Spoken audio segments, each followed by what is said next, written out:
I finally purchased my dream home and asked my family to come for a housewarming. Not a single one came. They all chose to visit my sister's new car instead. As I flipped on the lights and stared at my silent living room, my phone wouldn't stop ringing. It was my dad. His tone was tight. "We need to talk. Now." Can you believe the gut-wrenching betrayal? Imagine standing in front of 40 people at your 5th anniversary party, only for the man you built a life with to toss divorce papers at your feet like they were a dirty napkin, declaring you as upgrading to a younger, prettier model. He actually said, "Go find someone from your own low level." But what he didn't know, what he couldn't possibly have guessed, was that I wasn't just waiting to surface. Oh no. I was preparing to unleash a storm he wouldn't survive. What the hell happened next, right? The room, our ridiculously expensive anniversary celebration, erupted in laughter. Not just a few snickers, but a full-blown public spectacle. His colleagues, his fancy business associates, even random strangers, they all joined in, soaking up the entertainment of my humiliation. I just sat there, in my emerald dress, hands folded calmly in my lap. My eyes were on Harrison, the man I'd spent 5 years supporting, building up, sacrificing everything for. He thought this was it. His grand moment of victory, his declaration of freedom from a wife he'd apparently outgrown. He paraded this younger, prettier woman beside him like she was a trophy he'd just won. But here's the kicker, the delicious secret he had absolutely no clue about. I'd been expecting something like this. Maybe not these exact words, or this level of theatrical cruelty, but the performance itself? Oh, I saw it coming a mile away. Because 3 months earlier, I'd stumbled onto the truth of what Harrison had been doing behind my back. And every single day since that moment, I'd been meticulously crafting something that would transform this very scene from my destruction into his. See, the phone in my clutch wasn't just a phone. It was hooked up to the venue's audio-visual system. And that sweet, unassuming woman seated among the guests? She wasn't just my yoga friend. She was Catherine Ross, my attorney. Every single piece of evidence I'd compiled over those 90 days was about to splash across every screen in that room. And the laughter that was currently echoing through that ridiculously expensive event space? It was about to die a death so spectacular, no one would ever forget it. But to really get why I was so ready for this, you need to know how our marriage even started. 7 years ago, I met Harrison Whitmore at a marketing conference in Chicago.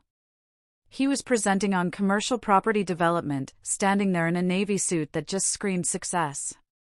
He talked about building a real estate empire like it was a done deal, not some ambitious pipe dream.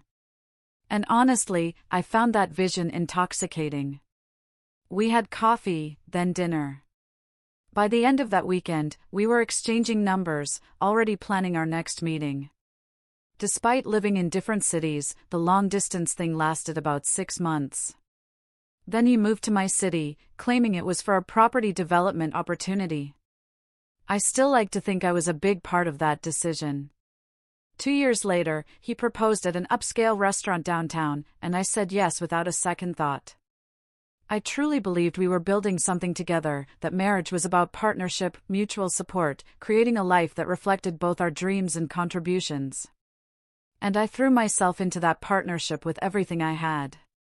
Harrison was launching his commercial real estate firm, and I became more than just his wife. I became his foundation. I introduced him to contacts from my own marketing firm, people who trusted my judgment enough to take meetings purely on my recommendation. Those introductions? They led to his first major property deal, the one that truly put him on the map in an industry where reputation is everything. I managed our entire household. Every single detail. I took on all the invisible labor, all the things that kept our lives running smoothly, the grocery shopping, meal planning, bills, mortgage payments, coordinating with repair people, managing our social calendar so we stayed connected to the right people for his career. I hosted dinners for his business associates, turning our suburban home into this perfect, polished space where deals could be discussed over wine and perfectly prepared meals. I learned to read a room, to know when to chime in, and when to just subtly make him look good. I supported every late night, every risky investment, every sacrifice I made so he could advance. I told myself, this is what partnership looks like. My contributions are building our future. Even if his name was on the business cards and the property deals, our home became my project. I decorated it meticulously, creating an impression of success and stability, the kind of home that quietly announced, Harrison Whitmore has his life together. He's someone you can trust with major investments. I took such pride in creating that environment, genuinely believing I was contributing to our shared success, even if it wasn't publicly acknowledged. But looking back from that moment at Meridian Hall, with the divorce papers staring at me, I saw how completely I'd deceived myself. I was so focused on being supportive, on being the kind of wife who enabled her husband's ambitions, that I never stopped to question if Harrison even valued what I was building. Did he see my contributions as a partnership, or just the expected price of being married to someone with bigger ambitions than mine? The shift in Harrison's behavior started about 18 months before our 5th anniversary. It was so gradual, so subtle, that I convinced myself I was imagining things. He started staying later at work, coming home after midnight with vague explanations about investor meetings or property tours. When I tried to ask about his day, hoping to maintain some connection to the business we were supposedly building, his answers became shorter, less detailed, like he was editing information, not sharing his life. His phone habits? They changed dramatically. The device that used to sit carelessly on the counter became permanently attached to his hand, always face down. Always locked. When notifications buzzed during dinner, he'd glance down and smile, a private little smile that told me those messages were far more interesting than our conversation. Our conversations shrank to pure logistics.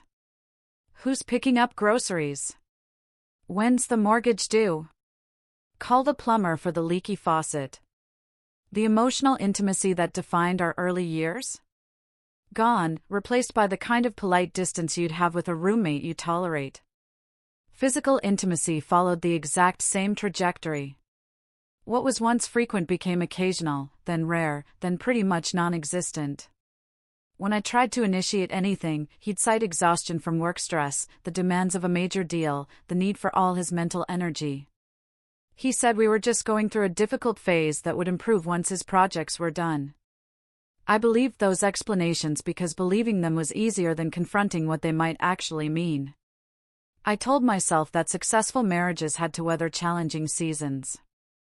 That ambitious men sometimes get consumed by work, and that my role as a supportive partner meant giving him space. I made excuses constantly. I even made excuses to my sister Emma, who started asking uncomfortable questions about why we never seemed happy anymore. I made excuses to our friends who noticed we no longer acted like a couple at social events, sitting on opposite sides of rooms, barely speaking. I was so determined to believe my marriage was fundamentally sound that I ignored every single signal suggesting otherwise. Every late night that smelled like unfamiliar perfume. Every weekend work emergency that took him away for entire days.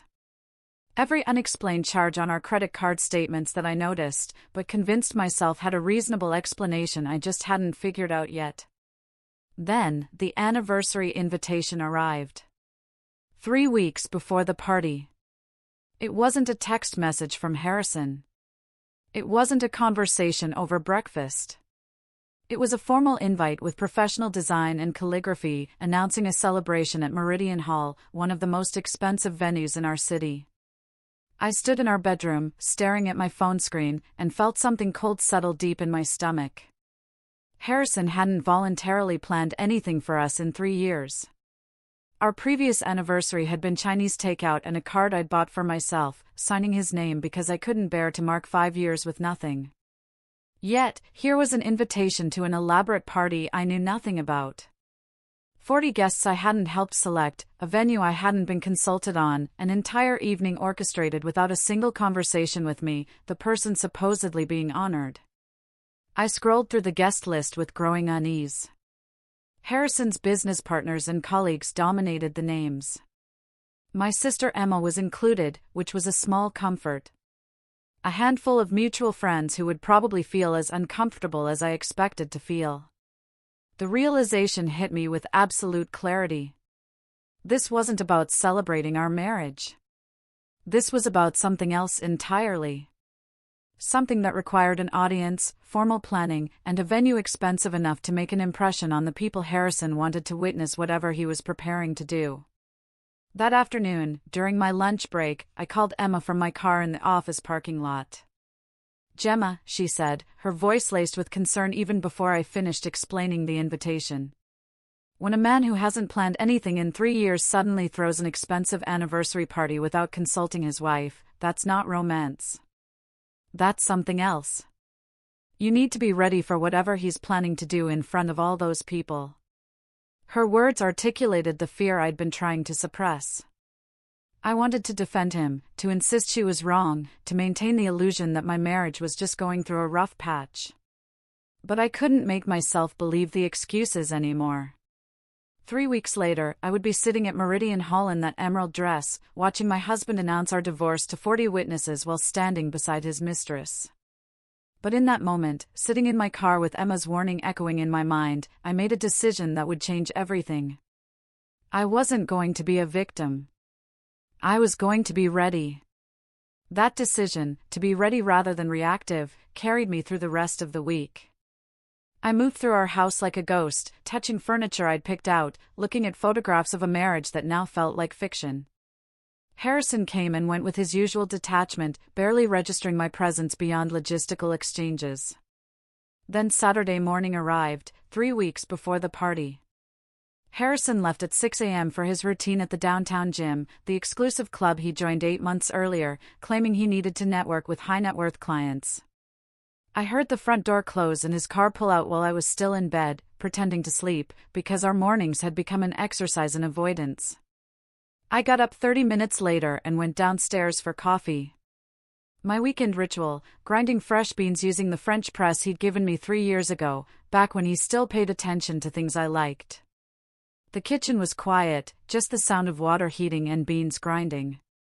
Familiar domestic sounds that felt utterly alien now that I understood how completely the foundation beneath them had cracked. Then I saw it. His laptop open on the counter. Harrison never left his laptop open. Everything had become password protected, devices treated like classified documents. Yet there it sat, screen glowing faintly in the morning light. I was pouring hot water over the coffee grounds when the notification appeared.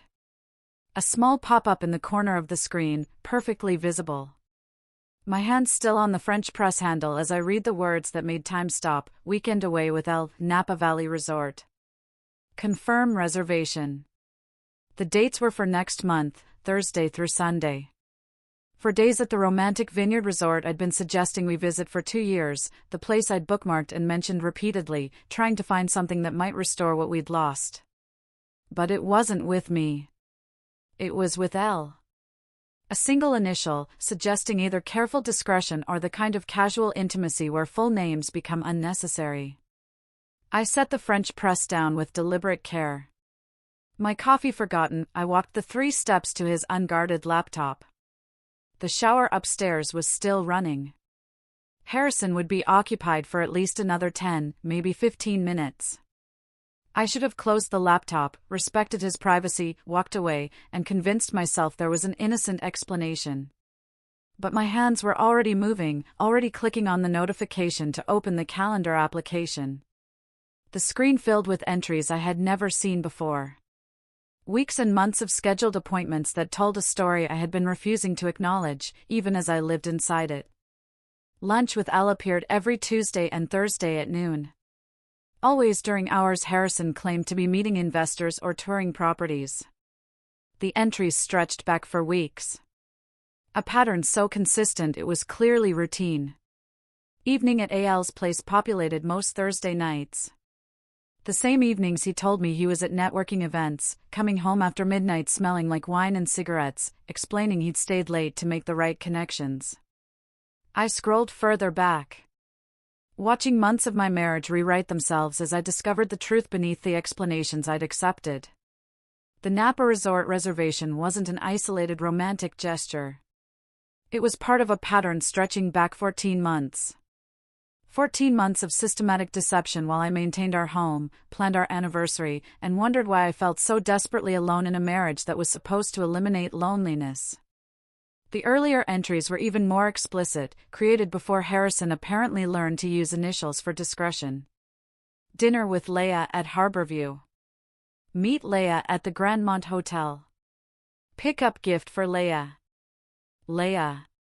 Not an initial anymore, but an actual name. A real person who had occupied 14 months of my husband's life while I was being the supportive wife, making sure his shirts were pressed and his mother received birthday cards. The shower upstairs turned off. I had maybe 5 minutes before Harrison came downstairs expecting breakfast and the same oblivious wife he'd been deceiving for over a year. My first instinct was confrontation. To scream. To throw his laptop. To demand explanations. But something stopped me. A survival instinct that recognized anger without strategy was just noise. Confrontation without preparation would give him time to hide more assets, delete more evidence, construct more lies. I pulled out my phone instead, started photographing everything on his screen, my hands steadier than they had any right to be. Every calendar entry, every email exchange, every financial document showing the systematic transfer of our shared assets into accounts bearing only his name. My hands moved with mechanical efficiency while my mind processed the complete destruction of everything I had believed about my marriage. I created a secure cloud storage account under a pseudonym using my work email and a password he'd never guess. Uploaded every photograph while listening to him move around upstairs. Then I closed his laptop exactly as I had found it, notifications still visible, and returned to making coffee like the previous 10 minutes hadn't just dismantled my entire understanding of my life. Harrison came downstairs 5 minutes later, hair damp, gym clothes bundled in his arms. He was humming something under his breath, looking relaxed and satisfied in a way I hadn't seen in months. "Good workout?" I asked, my voice remarkably normal. "Great," he said, leaning in to kiss my forehead with the same casual affection you might show a moderately appreciated household pet. "Sorry, I'm running late, though. Can you wrap those eggs to go?" I wrapped his breakfast in foil, handed him a travel mug of coffee, and watched him grab his laptop without noticing anything amiss. He waved as he headed out for another Saturday at the office that probably involved Leia rather than actual work. The door closed. His car started. I stood alone in our kitchen with cold coffee and the weight of knowledge I could not unknow. Then I sat down at our kitchen table, opened my own laptop, and began researching divorce attorneys who specialized in financial fraud. The search for a lawyer felt like a rabbit hole. I needed someone who understood this wasn't just about ending a marriage, it was about recovering assets that had been systematically stolen. Catherine Ross's name kept popping up. Online reviews, legal forums, all discussed her success with complex divorce cases involving hidden assets. Her website wasn't flashy, but the testimonials were like victory reports from women in situations just like mine. One review in particular grabbed me. Catherine recovered money my ex-husband swore no longer existed and made him pay for trying to hide it. I called her office Monday morning from my car, parked 3 blocks from my workplace just to avoid anyone overhearing. The receptionist was efficient, professional, like she dealt with desperate women all the time. "I need a consultation about divorce involving financial fraud," I said, keeping my voice steady. "How soon can you come in?" she asked. "As soon as possible. Tomorrow afternoon at 2. Bring any documentation you have. Bank statements, emails, photographs, anything that supports what you're telling me." Tuesday afternoon found me walking into a steel and glass building downtown, screaming expensive legal expertise. Catherine's office was on the 14th floor. When I stepped into the reception area, decorated in calming neutrals, I felt both completely out of place and exactly where I needed to be. Catherine Ross was in her mid-40s, impeccably dressed in a charcoal suit that probably cost more than my monthly salary. Her handshake was firm, her office intimidatingly organized. She gestured for me to sit, and I noticed she already had a notepad and recording device ready. "Tell me everything," she said simply. I showed her the screenshots on my phone, walked her through the calendar entries and emails, explained the financial documents. By the time I finished, 40 minutes had passed, and Catherine had filled several pages with notes.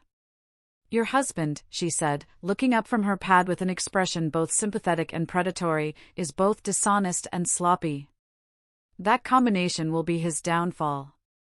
She asked questions for another 30 minutes, drilling into every detail. Then she leaned back and outlined what would happen next. Over the next 2 weeks, Catherine assembled a team that operated with military precision. A forensic accountant named Marcus started tracing Harrison's financial movements, uncovering layers of hidden accounts. A private investigator started documenting Harrison and Leah's movements. A paralegal named Sophie organized everything into case files that grew thicker each time I visited. The team uncovered so much. Harrison's hidden vintage watch collection, worth at least $40,000, sitting in climate-controlled storage while he told me we needed to be careful with spending. Credit card charges at luxury hotels appearing on our joint account. I'd been helping finance his romantic getaways without even knowing.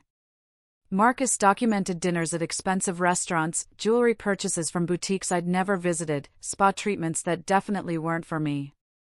The private investigator captured video footage of Harrison and Leah holding hands across tables at lunch, entering hotels in the middle of the afternoon, emerging hours later with body language that left no doubt about what had happened inside. 3 weeks into building our case, Catherine called me back into her office for a strategic planning session. She noticed something significant about the timing and nature of the anniversary party. "He is planning something public," Catherine said, her expression serious.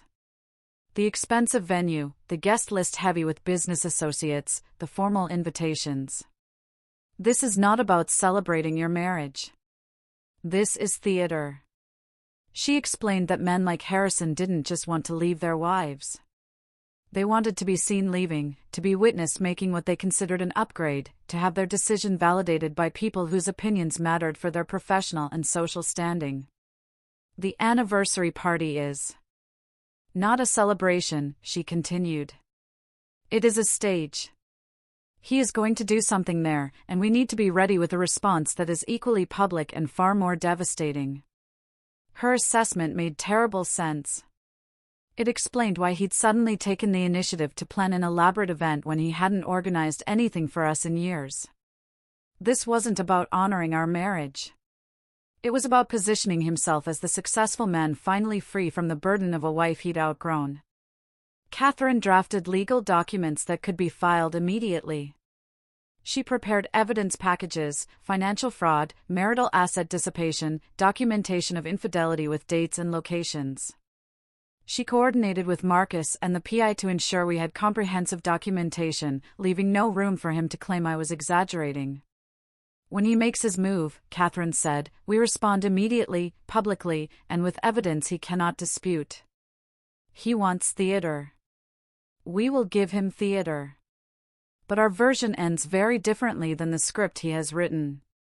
The hardest part of those 3 weeks wasn't the meetings or reviewing evidence. It was going home every evening and pretending I knew nothing. Maintaining the facade of the oblivious wife while living with someone who was systematically destroying everything we had supposedly built. Every morning I made coffee and asked about Harrison's day with genuine-sounding interest. Every evening I prepared dinners he barely touched while scrolling through his phone, probably texting Leah. I did laundry, paid bills, and maintained our household exactly as I always had. I even attended work functions where Harrison's colleagues were present, standing beside him, smiling, making small talk with people who had no idea what was happening beneath the surface of our stable marriage. At these events, Leah was sometimes there. I watched them maintain a careful professional distance, but their eyes communicated everything their words couldn't say in public. 2 weeks before the party, Harrison's firm hosted a charity gala. I wore a navy dress he'd once said he liked. Leah arrived halfway through wearing something red that drew attention from every man in the vicinity. During a break, I found myself near the bar at the same time as her. She smiled with what appeared to be genuine friendliness. "You must be so proud of Harrison," she said, gesturing toward him. "He's built something really impressive." We built it together, I replied, keeping my voice pleasant, though a quiet rage burned beneath my composure. I was there from the beginning. Made a lot of it possible, actually. Of course, Leia said, though her expression suggested she hadn't really considered my role beyond the basic fact of my existence. It must be nice being married to someone so ambitious. I looked at this woman who'd been sleeping with my husband for 14 months, who'd received romantic getaways funded by my salary, who believed she'd found something special worth stealing from someone else's life. It has been educational, I said, then excused myself before I said something that would reveal how much I actually knew. The performance required constant vigilance, every word carefully chosen, every facial expression controlled. I complimented his new clothes, admired his improved physique. I became the perfect version of the oblivious wife Harrison needed me to be. The woman who suspected nothing, questioned nothing, threatened nothing. All while Catherine and her team built a comprehensive case that would destroy everything he was planning. The anniversary party was now only 1 week away. Harrison had been coming home earlier some evenings, almost jovial in a way I hadn't seen in months. He was excited about something, confident, like someone about to execute a plan he believed would work perfectly. He had no idea I was executing a plan of my own. The final week moved with this strange, surreal quality. Each day brought me closer to the confrontation, yet each hour stretched out, making every interaction with Harrison feel like exhausting performance art. Tuesday evening, he came home at 6 p.m. So unusual, I looked up from preparing dinner with genuine surprise. He hadn't arrived home before 8 on a weekday in months. Thought I'd actually have dinner at home tonight, he said, loosening his tie, heading straight for the bourbon. He poured himself 2 fingers and settled at the table. I brought over the pasta and sat across from him. We ate in silence for several minutes. This is going to be a special night on Sunday, he said, watching me over the rim of his glass. Really special. I invited everyone important. Your sister is coming, right? Emma will be there, I confirmed, keeping my voice neutral despite the cold weight in my stomach. Good. That's good. I want everyone there. Want them to see where we are, where things are going. His phrasing was careful, deliberately vague. I played the role of supportive wife. It was thoughtful of you to plan something, I said. The lie tasted bitter, even as the words came out smooth and genuine. He looked at me with an expression I couldn't quite read. Guilt? Anticipation? Maybe a last flicker of doubt. It vanished quickly, replaced by his confident mask. He went to bed early, claiming an important meeting. I stayed up late on the phone with Emma, who had become my lifeline. How are you holding up? She asked. I feel like I'm holding my breath underwater, I admitted, just waiting to surface, but not sure I'll make it. You're stronger than I would be, Emma said. I would have thrown his laptop through a window weeks ago. I laughed despite everything. Catherine says the key is patience. Let him think he has control, so we can take it away completely when it matters most. Catherine is brilliant and terrifying, Emma replied. Remind me never to get on her bad side. We talked for another hour. Emma knew her role, position herself to record everything, be ready to support me, and above all, do not react visibly. Any dramatic response from me would give him ammunition to claim I was unstable. Thursday afternoon, Catherine called an emergency meeting. Her urgency made my pulse quicken. Marcus found something significant, she said. Can you be at my office in an hour? I left work claiming a dental emergency and drove downtown, my hands gripping the steering wheel too tightly. Catherine's conference room felt smaller than usual. Marcus was there along with Catherine's associate specializing in tax law. Documents were spread across the table.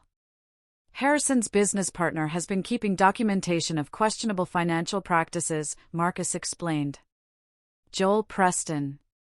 He's been uncomfortable for months with how Harrison handles property valuations and loan applications. Catherine picked up. Harrison has been inflating property appraisals to secure larger loans than the properties are actually worth. He takes out the loan, uses some for legitimate business, and pockets the difference. It's systematic fraud that extends beyond your marriage into his professional operations. The tax attorney, Rebecca Chin, added more. Based on what Joel has documented and what Marcus has uncovered, Harrison has also been underreporting income from property sales. The difference between what he reports to the IRS and what he actually receives is significant enough to trigger a federal investigation. I sat down slowly, processing the scope of what they were telling me. So, this isn't just about divorce anymore. No, Catherine said. This is about documenting a pattern of fraudulent behavior that extends into multiple areas of his life. When you expose what he has done to you personally, we will also be exposing practices that could result in criminal charges. Joel Preston was willing to testify with legal protection. Can you arrange that? I asked. Already in process, Catherine replied. Rebecca has contacts at the IRS who will be very interested in this information. We've drafted a formal complaint with enough detail to trigger an investigation, but we're holding off on filing it until after Sunday. Why wait? Because timing matters, Catherine explained. If we file before the party, Harrison might get wind of it and change his plans. We need him to proceed with whatever he has orchestrated for Sunday evening. We need him confident and exposed. Then we hit him with everything at once. The personal betrayal, the financial fraud within your marriage, and the professional misconduct that threatens his entire business. The scope of what we were building felt overwhelming. You need to leave no room for doubt, Catherine said. No space for him to claim you're a vindictive ex-wife, exaggerating the truth. When you reveal what he has done, it needs to be so thoroughly documented that nobody, not his colleagues, not his business partners, not even his lawyers, can question the evidence. Friday afternoon, I picked up the emerald dress. The silk was beautiful, the cut flattering. Emma had come for moral support. As we headed back to my car, my phone buzzed with a text from Harrison. Wear something nice tomorrow. I want you to look good for our guests. I showed the message to Emma, who actually threw her own phone across my car in frustration.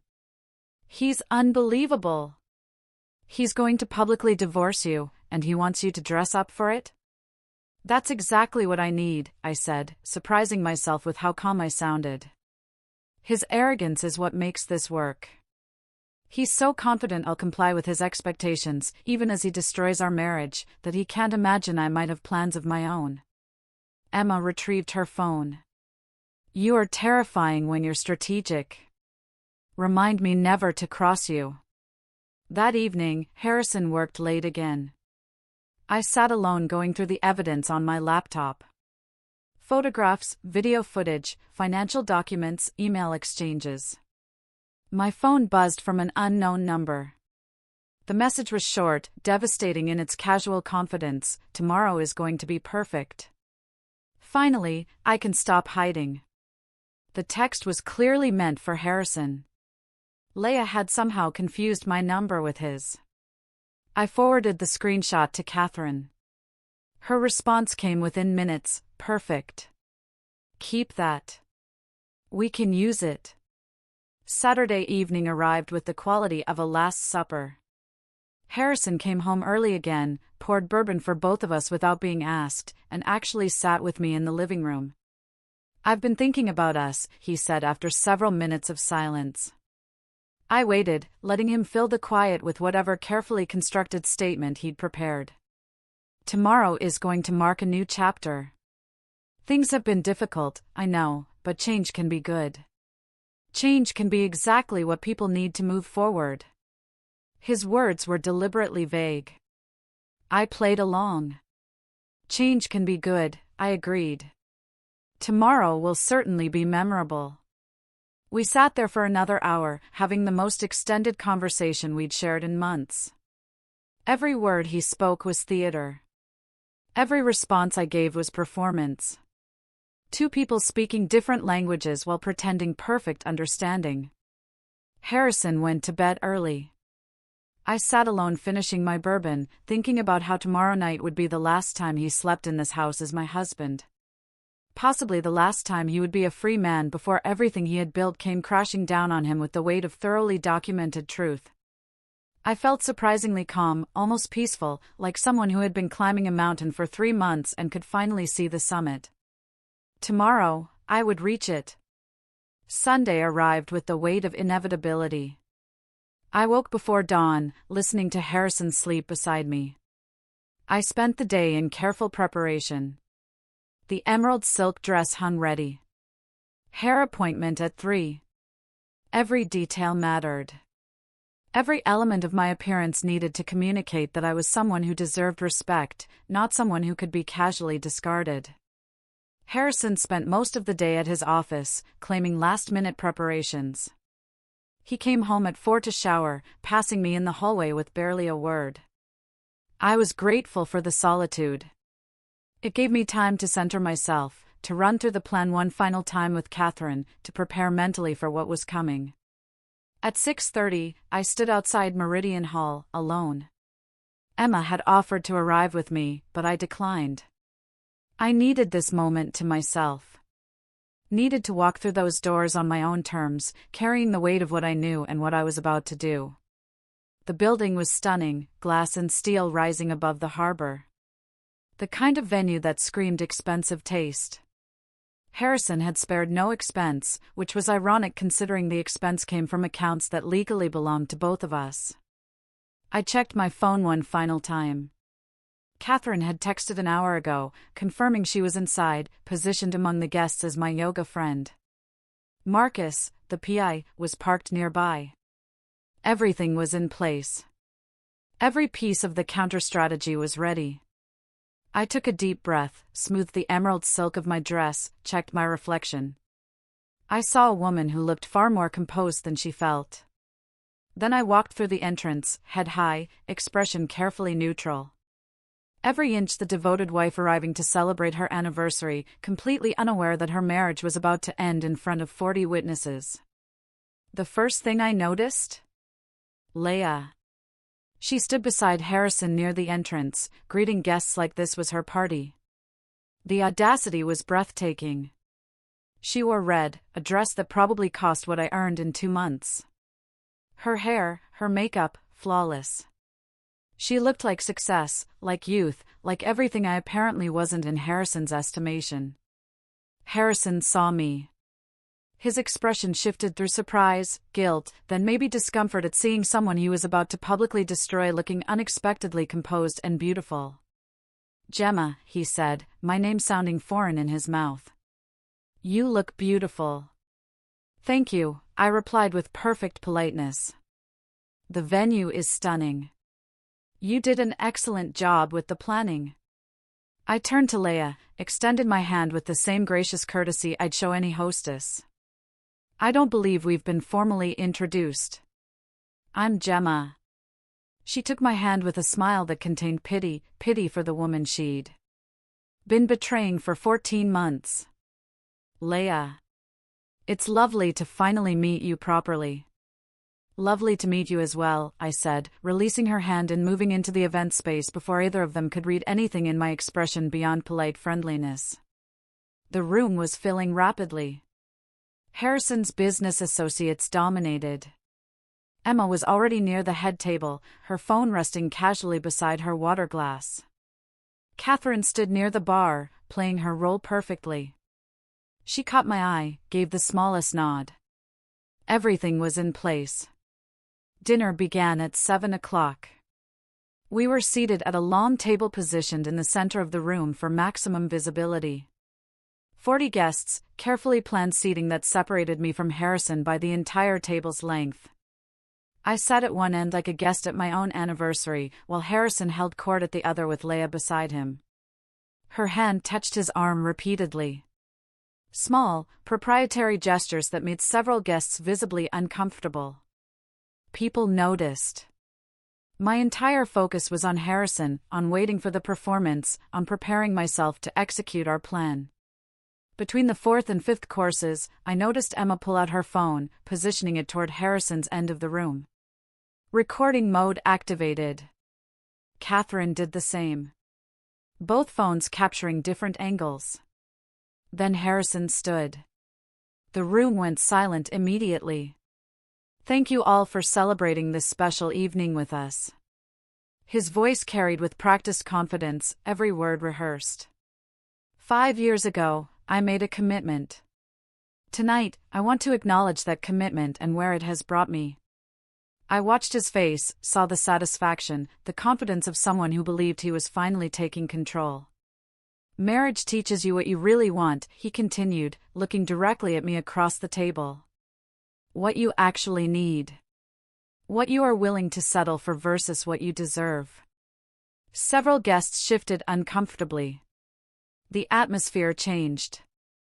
Gemma has been exactly what I expected when we married. Supportive, reliable, present. He made those qualities sound like criticism, like failures disguised as compliments. But I have grown beyond what I was 5 years ago. My business has expanded. My vision has evolved. And I have found someone who matches where I am now, not where I was then. Leah looked at him with undisguised adoration. The room was utterly silent except for soft classical music playing from hidden speakers. An utterly inappropriate soundtrack for the destruction unfolding. Harrison reached into his jacket and pulled out a manila envelope. He walked the entire length of the table with theatrical precision and placed it directly in front of me. "Divorce papers," he announced with a satisfaction that made several guests audibly gasp. "Already filed, already processed. I'm done with you, sweetheart. Finally, completely done. I am upgrading now. So, go find someone from your own low level." Leah laughed first. A bright, sharp sound that seemed to give permission for others to join. Several of Harrison's business associates did. Nervous laughter filling the space where shock had been. Emma looked ready to physically attack my husband. Catherine had gone absolutely still, her expression focused with laser intensity. I looked at the envelope, at Harrison's face glowing with triumph, at Leah standing beside him like a prize he'd just won. Then I smiled. Not a sad smile, or a broken smile. Something genuine, something that came from a place of calm certainty I hadn't accessed in months. The laughter in the room faltered. Harrison's expression flickered with confusion. This wasn't the script he'd written. I was supposed to cry, to beg, to make a scene that validated his decision. I picked up the manila envelope slowly, deliberately, opening it with hands steadier than they had any right to be. The divorce papers inside were exactly as expected, already processed and filed. I read through the first page with the kind of careful attention you might give a restaurant menu. Then I looked up at Harrison with an expression I'd been practicing for weeks. "Thank you," I said quietly. But in the silence, my voice carried perfectly. "Truly, thank you for this gift." His confidence wavered visibly. This was not the response he had anticipated. Several guests exchanged confused glances. I stood, smoothed the emerald silk of my dress, and reached into my clutch. My phone emerged. "Since we are sharing important documents tonight," I said, my voice steady, "I have something too. A little anniversary surprise of my own." I had arranged access to the venue's audio-visual system that afternoon, claiming I wanted to prepare a sentimental photo montage. The staff had been helpful. My phone connected on the first attempt. The screens flickered to life. What appeared was not a sentimental photo montage. It was Catherine's carefully edited video compilation, opening with simple text on a black screen, what Harrison did while Gemma planned their anniversary.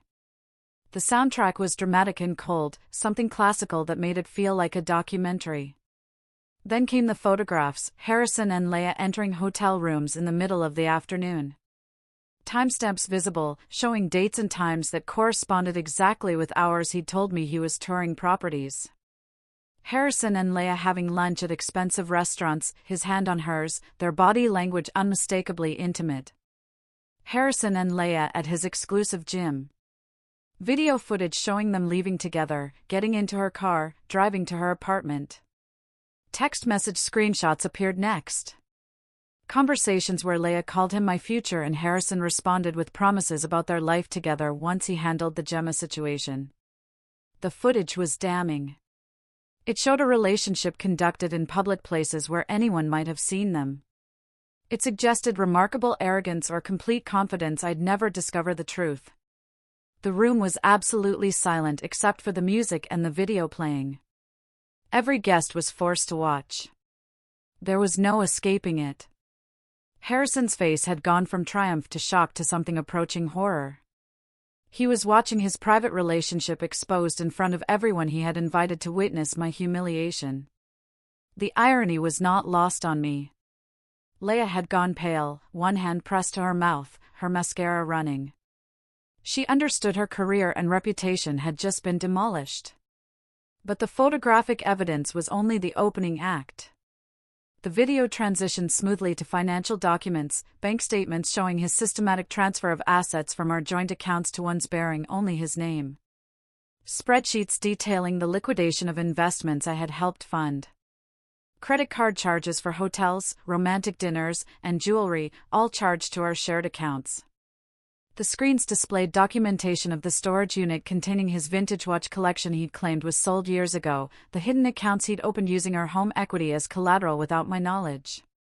The draft prenuptial agreement so one-sided it demonstrated either legal incompetence or complete contempt for my contributions. Several of Harrison's business associates were leaning forward, reading the documents with attention, recognizing the legal implications. Then came the final piece, the evidence Catherine had saved for maximum impact. A letter from the Internal Revenue Service. Official letterhead, proper seals, signatures from actual federal officials Catherine had contacted. The letter outlined an investigation into Harrison's company for tax fraud related to unreported income from property sales, income he had concealed not just from me, but from federal authorities. The document detailed potential charges that could result in significant fines and possible criminal prosecution. 40 guests sat in absolute silence, watching a successful man's reputation disintegrate in real time across multiple screens, watching private financial crimes become public record, watching what they thought was a simple divorce announcement transform into evidence of systematic betrayal and fraud that extended far beyond marital misconduct. When the screens finally went dark, the silence was total, broken only by the sound of someone crying. Leah. Her face had crumpled. I walked the length of the table slowly, deliberately, holding a second set of papers I'd been carrying in my purse. Harrison stood frozen. "You wanted to upgrade," I said, looking directly at him. My voice was quiet, but it carried in the silence. "But you forgot that intelligence is not measured by age or appearance. It is measured by strategy." I placed the papers in his hands with the same casual cruelty he had shown me minutes earlier. "These are from Catherine Ross, my attorney," I said loud enough for everyone to hear. "You will recognize some of the language because it is the same language from those divorce papers you just gave me. Except in my version, you do not get the house you tried to transfer into your name alone using forged documents. You do not get the investment accounts you attempted to hide. You do not get anything beyond exactly 50% of our legitimately shared assets, and you will be returning every cent you stole, with interest." Catherine stood from her position, professional and terrifying. "The IRS documents are legitimate," she announced. "I contacted them personally regarding Mr. Whitmore's tax irregularities. They were very interested in the information Mrs. Whitmore provided about unreported income and property valuation fraud." Harrison's mouth opened. No words emerged. He looked like someone drowning. Several of his business associates were already pulling out their phones. Professional relationships built over years, dissolving in real time. I turned to Leah, who was still crying silently. "Your employer received an interesting package this afternoon," I said, my voice carrying the same quiet authority. "Video evidence of an employee using company resources to facilitate that relationship." Company hotels for personal use, company expense accounts for romantic dinners, company time for personal appointments. I believe they call that misappropriation of corporate assets. Leia made a sound somewhere between a sob and a gasp. Her career, like Harrison's reputation, was collapsing. I looked at the 40 guests, many of whom were now recording the scene on their phones. "Thank you all for witnessing this," I said. "Your presence makes everything documented, public, and very permanent." I picked up my clutch, nodded to Emma and Catherine, who stood immediately. Then I walked out of Meridian Hall with my head high and my dignity intact, leaving behind 40 stunned guests, a weeping mistress, and a husband whose life I had just systematically demolished using nothing more than patience, evidence, and the strategic application of truth. The glass doors closed behind us with a soft hydraulic hiss that felt utterly final. The cool evening air hit my face and I realized I was shaking slightly. Emma linked her arm through mine. Catherine walked on my other side, already pulling out her phone. We had left Harrison standing in that room, holding divorce papers that would strip away everything he had tried to steal, left him with federal investigation documents that transformed this from personal betrayal into potential criminal prosecution. Through the glass walls, I could see guests clustering, some leaving, others discussing what they just witnessed with fascinated horror. "That was the most incredible thing I have ever witnessed," Emma said once we reached her car. "Gemma, that was perfect. Everything was absolutely perfect." I leaned against her car and let out a breath I felt like I'd been holding for 3 months. "I need to not go home tonight." "You are staying with me," Emma said immediately. "For as long as you need. I already made up the guest room because I figured you wouldn't want to go back there tonight." Catherine finished whatever she was typing. "He will try to contact you," she said, matter of fact. "Probably within the hour. Angry first, demanding to know how you could do this to him, then pleading, asking you to fix what you just did to his reputation. Do not respond to anything. Not texts, not calls, not emails. All communication goes through me now." "I understand," I said. "I am serious about this, Gemma.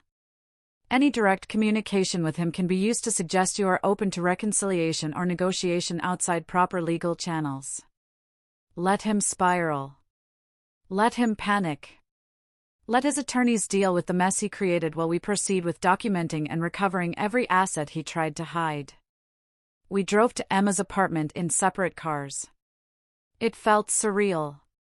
Her apartment, smaller than the house I shared with Harrison, but filled with furniture she'd picked. She poured wine while I tried to process the evening. My phone started buzzing around 9. Texts from unknown numbers, notifications from social media. Emma's phone was doing the same.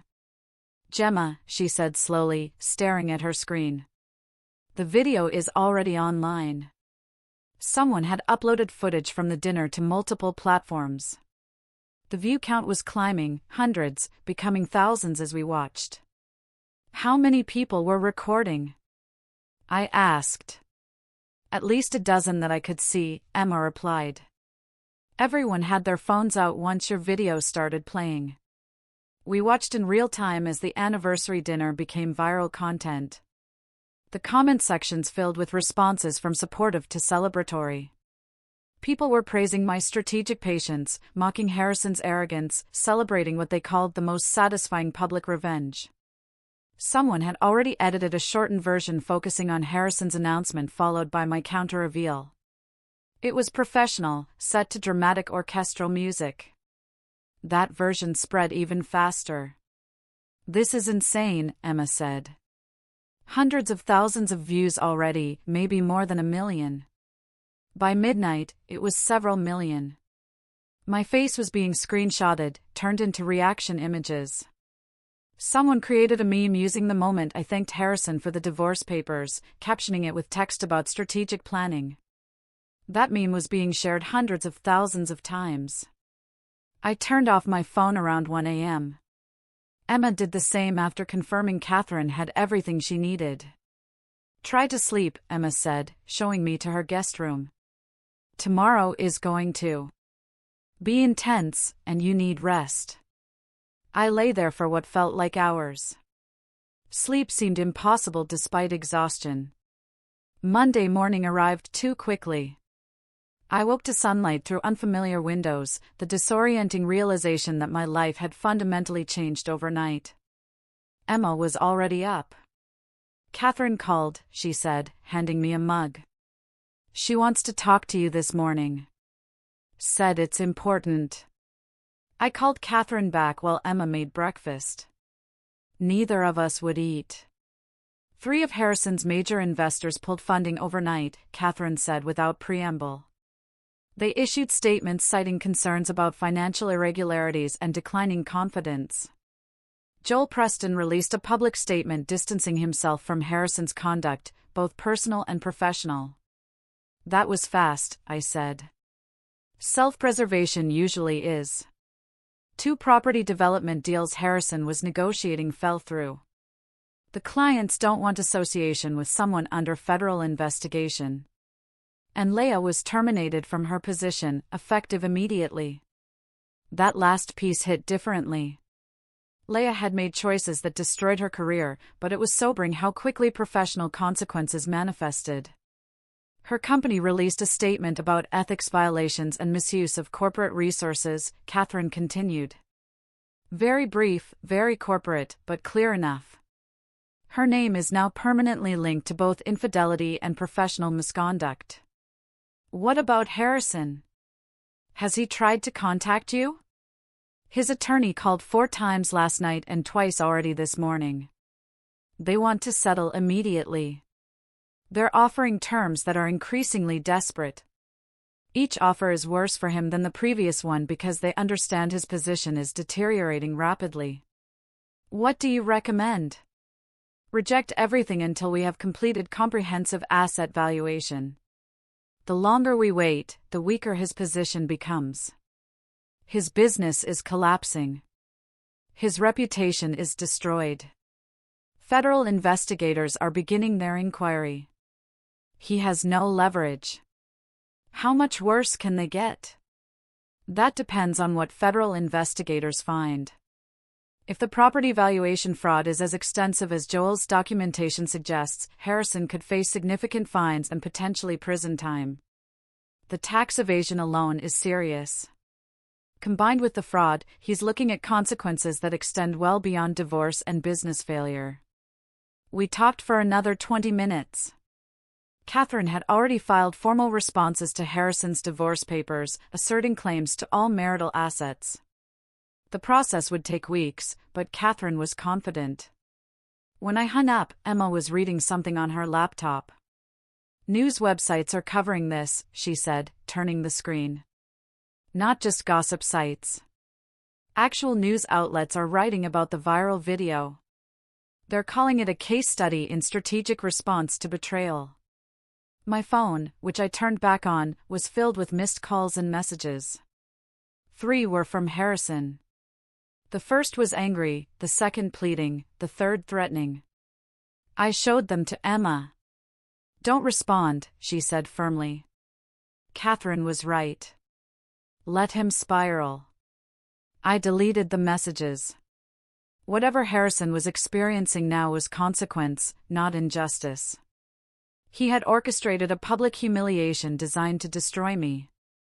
The fact that his plan had backfired so completely was a result of his own choices, his own arrogance. I sat on Emma's couch that night.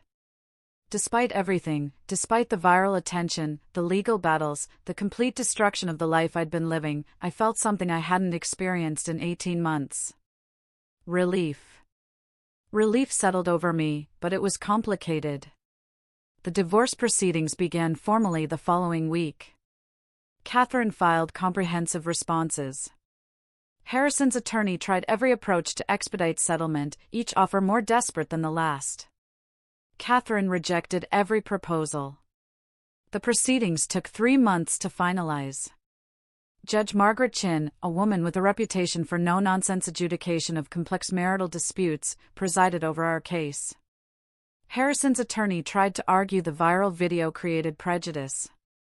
Judge Chin shut it down with a single sentence: "Your client damaged his own reputation through systematic fraud and public cruelty." Mrs. Whitmore simply documented the truth. The settlement was everything Catherine had promised and more. The house remained mine. The investment accounts were divided exactly in half.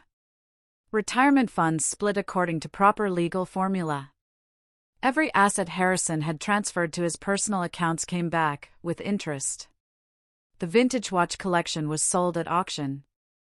Catherine even recovered compensation for money Harrison had spent on Leia. The hotel rooms, dinners, jewelry, all classified as dissipation of marital assets. He effectively paid twice for the relationship that destroyed our marriage. The final settlement was substantial. I paid off the remaining mortgage and still had significant savings. But I didn't keep the house. It held too many memories. Instead, I sold it and moved into a penthouse apartment in the Arts District downtown. A space that felt like liberation made physical. 8 months after the anniversary dinner, I stood in my new apartment, Meridian Hall visible in the distance. The venue had become a landmark in my personal geography, the place where I had reclaimed my life and demonstrated that quiet patience could be more devastating than dramatic confrontation. My career transformed. My marketing firm promoted me to creative director. My boss said someone capable of orchestrating such comprehensive strategic communication clearly possessed valuable professional skills. The promotion came with a 40% salary increase. For the first time in years, I was earning money that was unambiguously mine. I adopted a cat named Justice, an orange, imperious creature entirely uninterested in performing emotional labor. Catherine became more than my attorney. She became a friend. She introduced me to a support group of women with similar stories. We shared experiences, building community based on survival and growth. I learned my story wasn't unique, though the viral documentation of it had been unusual. 9 months after the anniversary dinner, Catherine called with news that extended Harrison's consequences far beyond divorce. Joel Preston, his business partner, had contacted federal investigators with additional evidence about financial crimes. Harrison had been falsifying property valuations systematically for years. Federal investigators launched a comprehensive examination. What they uncovered resulted in criminal charges, 14 counts of wire fraud, tax evasion, and conspiracy. The scope of his illegal activity was staggering. I was questioned, cleared quickly. The trial lasted 3 weeks. I attended several days, watching prosecutors present an overwhelming case. Harrison's business partner testified. Forensic accountants explained the fraud. Loan officers described how they had relied on inflated valuations. Harrison was convicted on 11 of the 14 counts. At sentencing, Judge William Torres imposed 6 years in federal prison. I attended because Catherine believed closure required witnessing consequences in their entirety. Harrison stood behind the defense table. When Judge Torres asked if he wanted to make a statement, he looked directly at me for the first time since his arrest. I destroyed everything good in my life because I confused success with happiness and ambition with fulfillment. My wife deserved better. She was better. And I was too arrogant to recognize that until it was too late. The words might have meant something years earlier. Now they were just an insufficient acknowledgement delivered far too late. I felt nothing watching him be led away. Not satisfaction, not vindication, not even the closure people talk about. Just a profound sense of release from a narrative I was finally finished living. That evening I stood in my apartment, Justice curled on the sofa, harbor lights reflecting off the dark water. I understood something fundamental that had taken months to fully grasp.